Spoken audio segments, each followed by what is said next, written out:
Good morning. I'm Colonel Jim Shelton, the Commanding Officer of Marine Corps Combat Service Support Schools. And I'm Sergeant Major Donald Wood. Today we're here to talk to the Marines, sailors, families, and friends of Marine Corps Combat Service Support School and explain to you how we plan to safely train during COVID-19. We're going to talk about three areas: what we've done, what we're doing, and what we're planning on doing. Under what we've done, we've aggressively implemented a medical screening program to identify all those that might be at risk and put them into what is known as a 14 days restriction of movement program.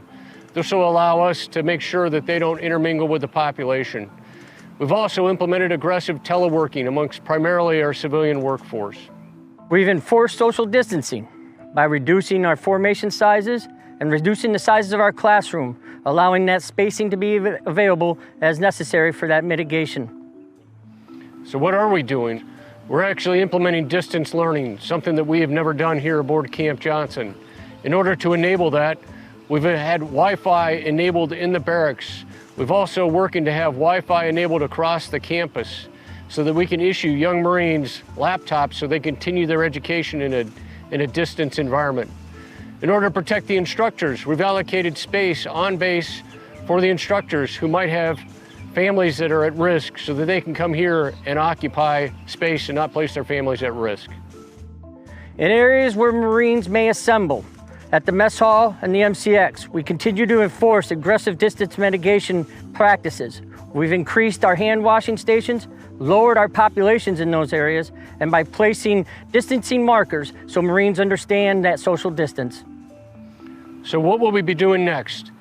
Well, right now we're developing what is known as the minimum exposure movement plan.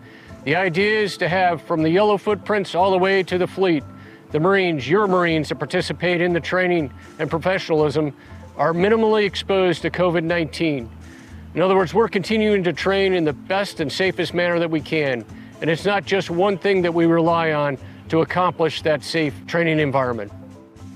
In order for this to work and to safely move throughout this environment, this is going to require engaged leadership throughout the command by all levels. In conclusion, the Sergeant Major and I are here today to tell you, the members of Marine Corps Combat Service Support School, thank you. Thank you for everything that you've done that will allow us to continue to train in this safe environment. Semper Fidelis, Marine.